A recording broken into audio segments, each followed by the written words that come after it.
Baik, bismillahirrahmanirrahim. Assalamualaikum warahmatullahi wabarakatuh. Perkenalkan saya Dr. Imam yang bertugas pada hari ini ya.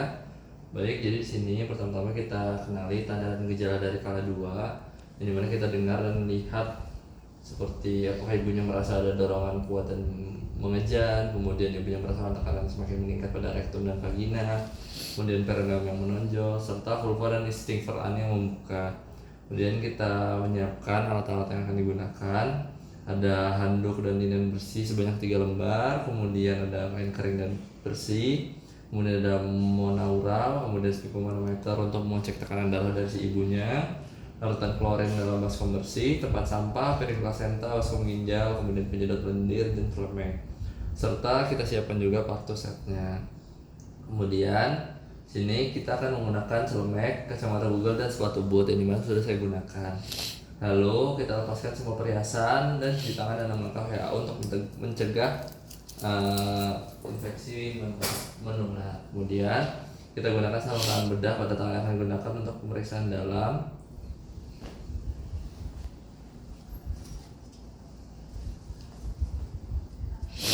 Serta minta pada asisten untuk membantu memasukkan oksitosin ke dalam jarum suntik yang akan digunakan nantinya. Selanjutnya kita akan membersihkan vulva dan perineum. Kita bersihkan dengan hati-hati dari anterior ke posterior untuk menggunakan dengan menggunakan kapas atau kain kasa yang telah dibasahi. Ini ibu, ini kita bersihkan dari vulva hingga ke perineum. Kemudian jika ada tinja yang mengotori vagina, perineum atau anus, kita bersihkan dengan hati-hati dari anterior ke posterior. Kemudian kita buang kapas dan kain kasa atau kain kasa yang kita gunakan ke dalam wadah yang tersedia. Kemudian kita akan ganti sarung tangannya. Jadi kita lakukan pemeriksaan dalam untuk memastikan pembukaan lengkap. Bila selaput lubang masih utuh saat pembukaan sudah lengkap, maka kita akan lakukan amniotomi atau penyobekan dari kantong ketuban. Kemudian kita dekontaminasi kembali sarung tangan dengan mencelupkan sarung tangan yang masih sedang dipakai ke larutan klorin 0,5%. Setelah itu kita lepaskan sarung tangan dalam keadaan terbalik dan rendam dalam klorin 0,5% selama 10 menit. Kemudian kita akan cuci kedua tangan setelah sarung tangan dilepaskan, kemudian kita tutup kembali partu set. Setelah itu kita ganti sarung tangan kembali dan kita cek dari DJJ janin. Setelah kontraksi uterus mereda, kita cek DJJ dari bayinya. Kita ambil tindakan yang tidak sesuai jika DJJ tidak normal.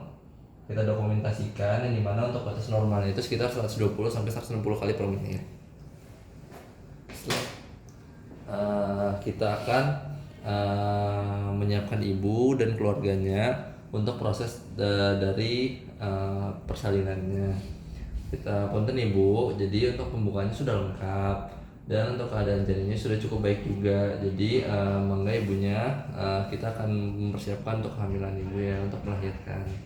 Kemudian di sini pertama kita tunggu dulu hingga ada kontraksi atau rasa ingin mengejan dari si ibu. Lalu kita pantau kondisi dan kenyamanan ibu serta janin.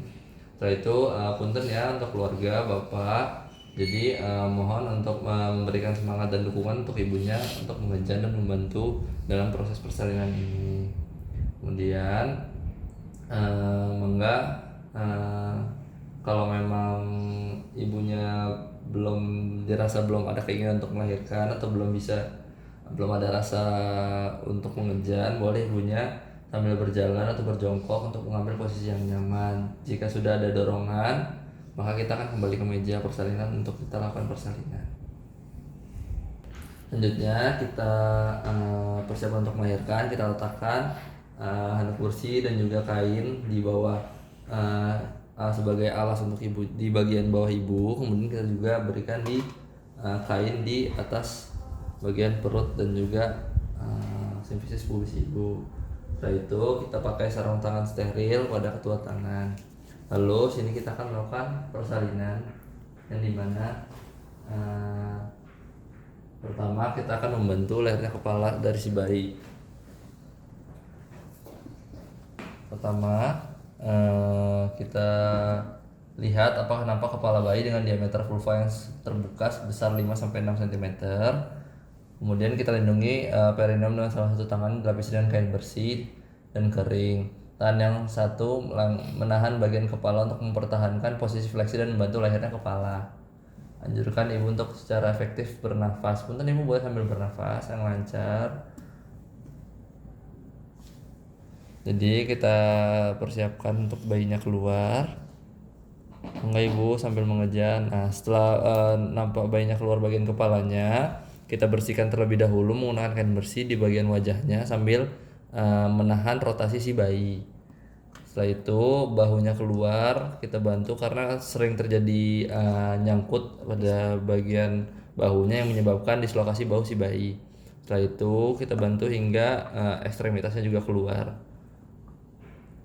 Setelah keluar, kita pastikan umbilical cordnya masih menyambung. Kemudian di sini setelah tubuh dan lengan serta ekstremitasnya terlahir sempurna, kita pegang kedua mata kaki dan pegang kedua kaki untuk melingkari ibu. Kita cek semuanya dari head to toe, dari kepala hingga ke kakinya, apakah semuanya lengkap dan tidak ada kelainan. Setelah itu kita lakukan penilaian apakah bayinya cukup bulan, apakah bayinya menangis kuat atau bernafas tanpa kesulitan, dan apakah bayinya bergerak dengan aktif. Setelah itu kita akan mengeringkan dari badan si bayinya menggunakan handuk.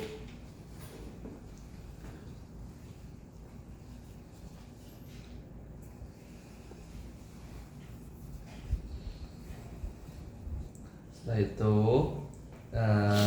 kita periksa kembali uterus dari si ibunya dan memastikan hanya satu bayi yang lahir. Kemudian kita beritakan ibu bahwa kita akan melakukan suntikan oksitoksin pada ibu untuk supaya uterusnya berkontraksi dengan baik. Sini kita suntikan oksitoksin pada sepertiga distal lateral paha. Bentar ya ibu. Pertama kita lakukan aspirasi untuk melihat apakah mengenai pembuluh darah. Jika tidak, kita bisa suntikan. Setelah itu, jika sudah, dalam 2 menit setelah bayi lahir, kita jepit tali pusarnya menggunakan klem kira-kira 2-3 cm dari pusat bayi.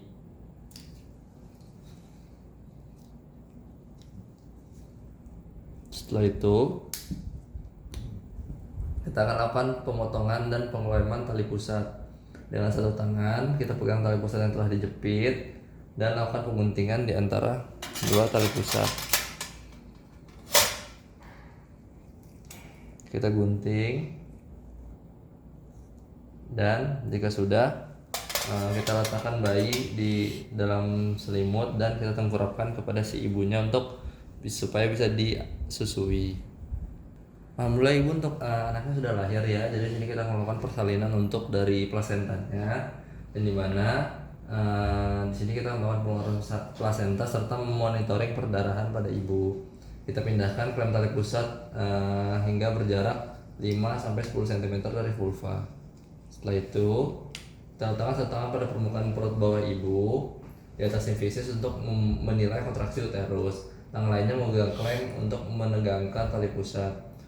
Setelah itu saat uterus berkontraksi, kita regangkan tali pusat ke arah bawah, sedangkan tangan lain mendorong uterus ke bawah dari atas secara hati-hati untuk mencegah inversi uterus.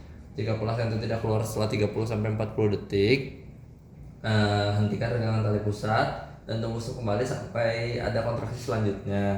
Kemudian kita lakukan regangan dorsokranial dan dorong hingga plasenta terpisah. Punten ibu, jika ada kontraksi boleh mengejan sedikitnya untuk membantu kita persalinan plasentanya. Jika tidak ada kontraksi, kembali kita istirahatkan kembali.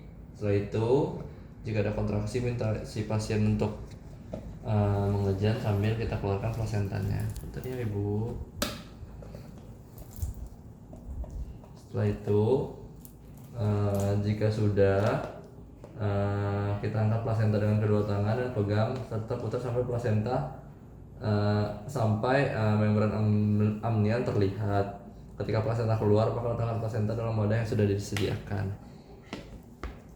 Kemudian jika membran amnion robek, gunakan sarung tangan steril yang untuk menelusuri sisa membran dan menggunakan jari tangan atau klem steril untuk mengambil sisa membran yang tertinggal. Jadi jika memang tertinggal bisa kita ambil menggunakan tangan. Setelah itu kita stimulasi taktil terus dengan memberikan massage. Kita letakkan tangan di daerah fundus dan lakukan pijatan secara lembut dengan gerakan memutar untuk stimulasi kontraksi uterus. Setelah itu kita nilai perdarahan, apakah terdapat perdarahan baik dari sisi plasenta ibu dan bayi. Kemudian kita pastikan membran amnion utuh dan lengkap, serta kita letakkan plasenta ke dalam kantong plastik atau tempat penyimpanan khusus. Jika terdapat bagian yang hilang, kita lakukan eksplorasi di dalam uterus ibu.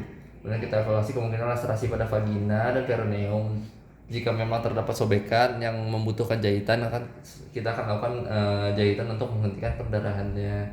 Setelah itu untuk postpartumnya kita pastikan kontraksi uterus baik dan tidak ada perdarahan.